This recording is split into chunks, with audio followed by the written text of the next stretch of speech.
I believe that you need all the dispositions to be a successful teacher. In the classroom, we spend 3/4 of the learner's day with them and have a big role on how they view people. By being able to have all the dispositions, we can give them the best example of a kind, professional, loving, experienced, and adult Christian to look up to. A teacher should strive to possess all the dispositions on the list. I feel that I am successful with all the dispositions in my classroom, but I also need to be aware that there is always room for improvement. If I had to pick one disposition, it would be the servant leadership. I have a tendency to be more of a follower and keep quiet instead of trying to lead and stand out in the crowd. I have a great opportunity for that at my new school because the principal actually hired me to help the other two third-grade teachers because they have never done that level before. She is looking to me to be the leader and help them out by being more active in their classroom as well as my own. To me, a professional educator dresses for the environment that they are teaching in. I understand that some principals like dresses and suits, but I believe that it depends on the environment that you are in.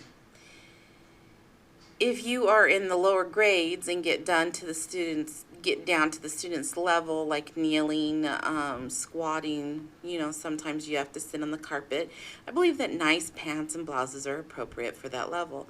Also, we live in Arizona, and sometimes a suit and a tie are just not appropriate for the heat. I have taught in schools where the AC just does not work, so sometimes it calls for a nice, cool shirt and pants.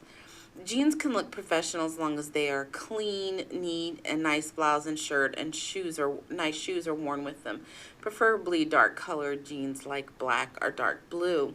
It's not always how you dress, but it's also how you carry yourself, how you talk, how your facial expressions are, how your mannerism is, the way you talk to the students, the adults around you, especially in front of the students and around in your classroom. It's how you stand, even. It's how you walk and the manner and your role.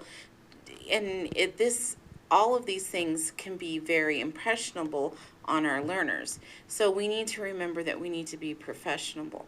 Also, that we run into students in the stores, Walmarts, and we need to remember to be professional in those areas too, and to be careful what we say and what we do.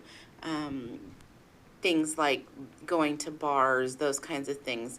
Those can really affect a student if they see those kinds of things. And also, it's not very professional to be in those types of situations. I believe that the end tasks are a great standards to follow by for the guide of professionalism. Also, the Arizona Teach Standards are important since they deal with what the state that I live in. I believe that the standards in the Bible are also very important. We may not call them standards, but they're the commandments, the Bible verses. I believe that we need to let Scripture help us, guide us into being professional. Know how to act as a good Christian is going to make us be professional in the way we act also. I believe that by following the Scripture, we can also show our students kindness, love, and respect in a professional atmosphere. The biggest thing is to remember that our students are always watching us and that they notice everything. So we need to remember to always be professional, whether in the classroom, at home, or in the community.